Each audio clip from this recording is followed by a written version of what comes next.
Olá, queridos alunos do oitavo ano, tudo certinho com vocês? Saudade grande batendo no peito, tá? Então, antes de qualquer coisa, deixa um abraço grande para vocês e fiquem em casa. Essa é a maior recomendação e o maior ato de saúde e de proteção à vida que nós temos nesse momento. Beleza, galerinha? Olha, gente, vê só. Antes de eu começar com a nossa temática da nossa aula atual, que será a Revolução Industrial, eu vou fazer uma pequena revisão do que nós conversamos nas outras aulas, né, nas aulas anteriores, para que a gente não tenha nenhum tipo de dúvida com essa temática.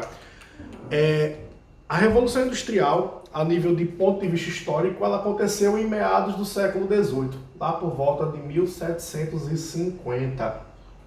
E em sala de aula, eu conversei com vocês que eu adoro uma frase de um historiador conhecido como Eric Hobsbawm, que ele diz que o século XVIII, que é justamente o século onde aconteceu essa Revolução Industrial, é denominado de Era das Revoluções. Ou seja, uma revolução ocorre quando nós temos uma mudança bastante significativa, estrutural, dentro da sociedade. E o último tema da gente foi uma dessas revoluções, já que o termo está no plural, que ocorreu lá no século XVIII. Então, nossa última temática foi a Revolução Intelectual, no qual nós denominamos de Iluminismo. Então, essa Revolução Intelectual, denominada de Iluminismo, vai fazer com que a gente venha modificar o pensamento da sociedade lá na Europa e posteriormente no mundo inteiro, tá? Idealizando um novo modelo de sociedade, né?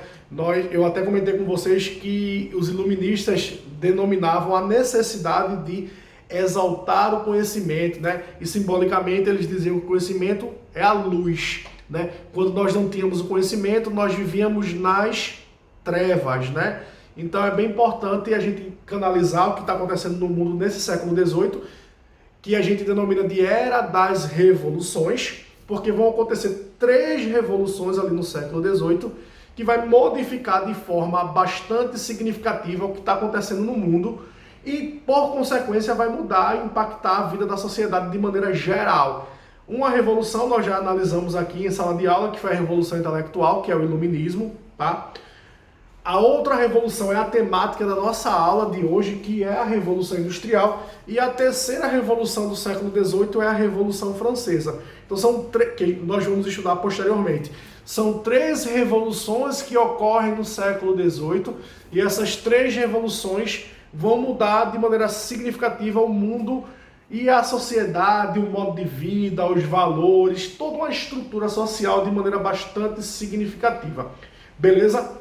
Então, professor, o que é a Revolução Industrial? Antes do senhor analisar contextos e tal. A Revolução Industrial se caracteriza pelo surgimento das máquinas no modo de produção, ou seja, se caracteriza pela substituição da manufatura pela maquinofatura. Vou apertar a tecla SAP para que vocês entendam. Manufatura era o modelo de produção que era feito antes das máquinas surgirem. A forma artesanal, com as mãos, manufatureira mesmo, tá? E a maquinofatura é toda a produção feita por máquinas, tá? As máquinas vão surgir e toda a produção vai surgir a partir dessa maquinofatura. Então, de maneira geral, a Revolução Industrial se caracteriza pela substituição da manufatura pela maquinofatura. O que eu posso dar de informação aqui de introdução sobre a Revolução Industrial? A primeira nação do mundo a desenvolver a maquinofatura, ou seja, a primeira nação do mundo a desenvolver as máquinas foi a Inglaterra, tá? Então a Inglaterra, ela é a primeira nação do mundo a desenvolver as máquinas, tá certo? E as primeiras máquinas do mundo são máquinas têxteis, máquinas de tecido, máquina de TA. Então, são algumas informações curiosas, mas agora eu vou analisar com vocês os motivos que levaram a Inglaterra a ter sido a primeira nação do mundo a se industrializar, tá? E algumas curiosidades. Bom, galera, é o seguinte. A Inglaterra ela é pioneira nas técnicas da maquinofatura, nas técnicas industriais. Quais os fatores que levaram a Inglaterra a ser pioneira nessas técnicas da maquinofatura? Vamos lá, gente. Eu tinha comentado com vocês em aulas anteriores, mas cabe a gente recapitular, que a Inglaterra, a Europa de maneira geral, no século XVIII, ela tinha monarquias absolutistas. Ou seja, tinha aquele modelo político onde o rei concentrava todos os poderes em suas mãos. Dessas grandes nações da Europa, a Inglaterra ela vai ser a primeira nação a se transformar em uma monarquia parlamentar. Vai ter um rei, como a gente tem em outras monarquias, mas o rei vai dividir o poder, o governo, com o parlamento. Isso aconteceu lá na Inglaterra por conta das chamadas revoluções inglesas. Tá? Então, a Inglaterra ela tem uma monarquia parlamentar, tem um poder mais aberto, mais amplo, mais plural, onde a burguesia ela vai ter uma participação mais efetiva dentro de ações de governo. E aí, a partir do momento que a Inglaterra se transforma em uma monarquia parlamentar, ela vai tomar algumas ações assim que vão influenciar esse surgimento das máquinas. O primeiro é o que eu vou chamar de processo de cercamento de terras. Eita! O que é isso, tio Marquinho? Processo de cercamento de terras. Gente, vê só, olha para mim. A Europa, de maneira geral, na Idade Moderna, no século XVIII, as terras pertenciam ao Estado. Ou seja, funcionava assim. A maioria das pessoas viviam no campo, na área rural, que era uma característica anterior à Revolução Industrial, as pessoas viviam no campo. O que acontecia era o seguinte: essas pessoas viviam em terras que pertenciam ao Estado. E o Estado cobrava impostos dessas pessoas para viver nessas terras. A Inglaterra, ela vai fazer o seguinte: nesse processo aqui, no finalzinho do século XVII e iníciozinho do século XVIII, a Inglaterra vai incentivar o processo de cercamento de terras. O que é isso, tio Marquinho? A Inglaterra vai pegar as terras, lotear e vender. Ou seja, lá na Inglaterra, a propriedade vai passar a ser o quê? Privada, ou seja, as pessoas vão passar a ser donas das terras. As terras vão deixar de pertencer ao Estado, beleza?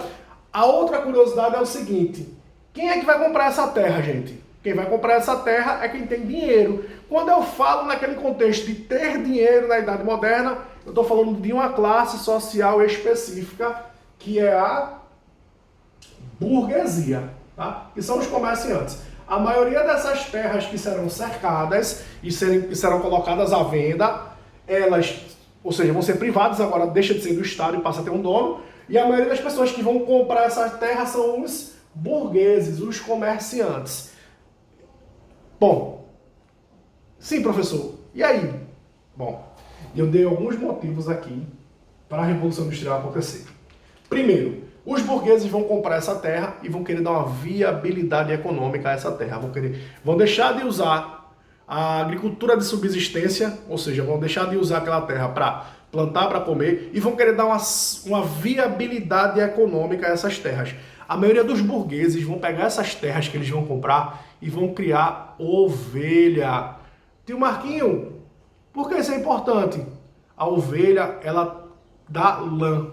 E a maioria dessa lã vai ser utilizada para formar o quê? Tecido. A partir do momento que eu crio ovelha, tenho muita lã e quero produzir tecido, isso vai inquietar os burgueses para criar um mecanismo para, a partir daí, produzir o tecido de forma muito mais rápida. A partir do momento que eles vão usar uma máquina de tear manual, e daí eles vão começar a observar meios para viabilizar uma forma mais rápida de produzir. E qual é a consequência disso? Surgimento das primeiras máquinas, que são máquinas têxteis. Não esqueçam que as primeiras fábricas do mundo são têxteis. Isso é uma característica. Sim, e com esse cercamento de terras, tem outra consequência, professor? Tem sim. Presta atenção, galera. Quem morava nessas terras? Os camponeses. Esses camponeses tinham dinheiro para comprar essa terra? Não tinham. Então, a segunda consequência com o processo de cercamento de terras é o êxodo rural. Muitas pessoas vão sair do campo e vão morar na cidade. Numa leitura capitalista, quando muita gente sai do campo e vai morar na cidade, sabe o que é que eu tenho, gente? Excesso de mão de obra. Então eu vou ter muita gente querendo trabalhar na cidade e eu vou ter as primeiras fábricas surgindo. Então, desse processo de cercamento de terras, eu tenho duas características importantes para que a Inglaterra seja pioneira nas técnicas de navegação, de industrialização, de produção das máquinas, da chamada maquinofatura. E aí, galerinha, eu tenho um primeiro ponto, que é o seguinte, vê só. Eu dei dois fatores importantes, que é a burguesia utilizando matéria-prima dentro da Inglaterra, sabendo que as primeiras fábricas são têxteis, e o segundo, eu tenho uma mão de obra na cidade proposta a trabalhar nessas fábricas.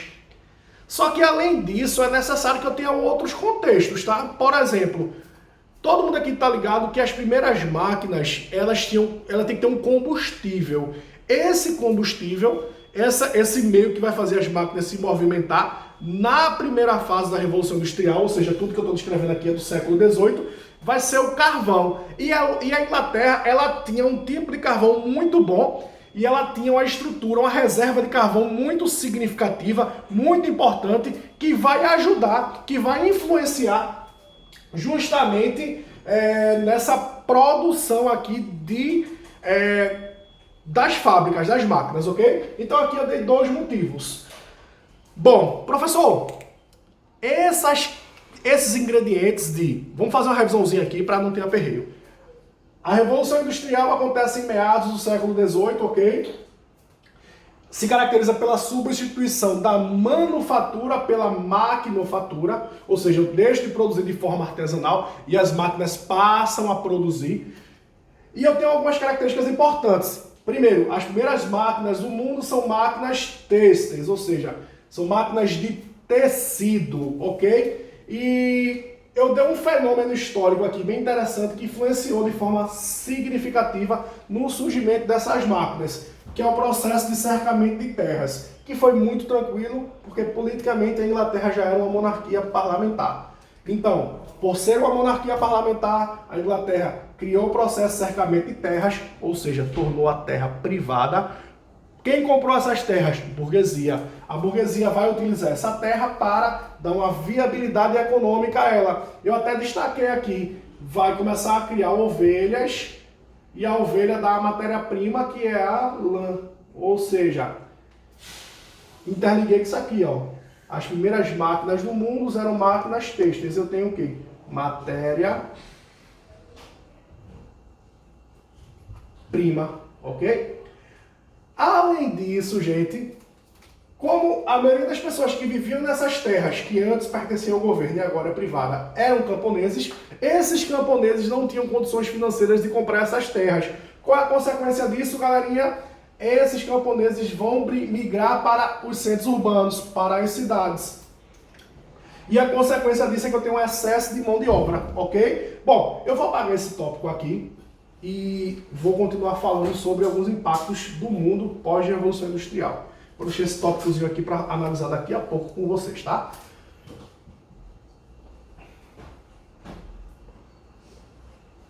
Deixa ele aqui quietinho. Deixa eu voltar aqui com a minha revolução industrial, que eu terminei apagando aqui sem querer.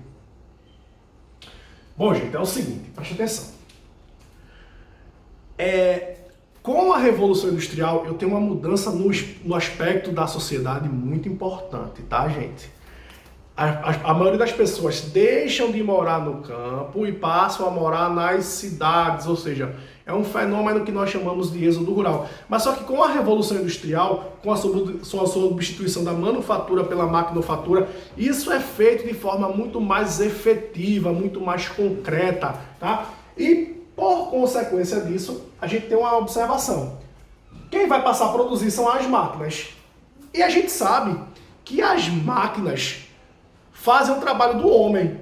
Então, eu poderia dizer assim, na produção de um objeto, 100 pessoas trabalhavam, né? Agora, 10 pessoas vão manusear a máquina e eu não vou ter trabalho para 100 pessoas. Então, com o surgimento das máquinas, eu tenho um fenômeno denominado de desemprego estrutural. Tio Marquinho, o que é o desemprego estrutural? O desemprego estrutural se caracteriza pela substituição do homem pela máquina, onde o trabalho humano, feito pelo humano anteriormente, passa a ser feito pela máquina, tá? E esse desemprego estrutural, só a nível de informação, ele continua ocorrendo nos dias atuais, tá? Ele não é um fenômeno específico lá de meados do século XVIII, tá bem? Outro ponto, a sociedade, ela vai ser basicamente dividida entre comerciantes e proprietários de terra, denominados de burgueses, e a classe de trabalhadores, que são o chamado proletariado. Essa classe de trabalhadores, denominada de proletariado, ela vai passar a viver nas cidades. Então eu tenho uma outra mudança importante. Eu tenho, como eu falei para vocês, uma vida urbana muito mais intensa pós-Revolução Industrial. Ou seja, a maioria das pessoas vão passar a viver nas cidades. Esses operários, eles vão passar a morar em vilas. E as condições de vida dessas pessoas não vai ser lá tão bacana não. Por quê? Como eu falei para vocês, não tinha emprego para todos e não tinha como colocar todo mundo para trabalhar nas fábricas. Então eu vou ter um desemprego estrutural. Só que tem uma curiosidade, tá, gente? Em algumas fábricas se contratavam nessa primeira fase da Revolução Industrial mulheres e crianças. Por quê? Como as primeiras máquinas eram rudimentares, não tinha essa tecnologia toda como a gente tem na atualidade, era necessário que crianças entrassem no interior, no compartimento das máquinas, para acionar um botão ou coisa do tipo. E mulheres, até porque a gente sabe que normalmente as mulheres elas têm uma flexibilidade enfim, era necessário que a gente colocasse mulheres e crianças também nessas fábricas, necessário da visão dos burgueses, tá? Outra curiosidade é que o salário não era tão bacana e, em média, mulheres e crianças recebiam a metade do salário de um homem, tá? Nessa primeira fase da Revolução Industrial, não existiam leis trabalhistas, então as horas de trabalho giravam em torno de 14 a 15 horas diárias, tá? E acidentes de trabalho eram algo muito comum. Então reflete comigo. Vamos nos colocar aqui na visão de um camponês que migrou para os centros urbanos por conta das máquinas e por conta do processo de cercamento de terra. Chegou lá, não tinha emprego por conta do desemprego estrutural, ou seja, as máquinas passaram a substituir o homem. Consequentemente, passou a ganhar pouco e morar em vilas, em condições não lá tão bacanas, do ponto de vista sanitário mesmo, tá? Então, algumas pessoas vão chegar a uma conclusão. Qual a conclusão? Olha, antes das máquinas, nós vivíamos melhor do que depois das máquinas. Por consequência disso, vai surgir um movimento social. Eita, o que é isso? Um movimento social é quando um grupo de pessoas decide mobilizar ou reivindicar por alguma coisa. E aí esse movimento social que vai surgir na primeira fasezinha da Revolução Industrial foi encabeçado por um indivíduo denominado de Ned Ludd. O movimento social levou o nome dele, que é o ludismo. Professor, e esse movimento social, esse grupo de pessoas que passou a reivindicar uma coisa, reivindicaram o quê? Vamos lá. Essas pessoas chegaram à seguinte observação, que antes da Revolução Industrial eles viviam melhor do que após o surgimento das máquinas. Então eles pensaram assim: vamos quebrar todas as máquinas, esse é o objetivo do ludismo, e voltar a viver como nós vivíamos antes das máquinas, tá? Ou seja, o ludismo foi um movimento que tinha como objetivo quebrar as máquinas e forçar as pessoas a viver como viviam antes do surgimento das máquinas. Não preciso nem dizer que isso não deu certo, né? Que nós temos uma revolução industrial intensa ocorrendo cotidianamente, diga-se de passagem. Inclusive, eu estou falando com vocês aqui por conta de uma evolução tecnológica, e essa evolução tecnológica aconteceu por conta da Revolução Industrial. Então vamos lá.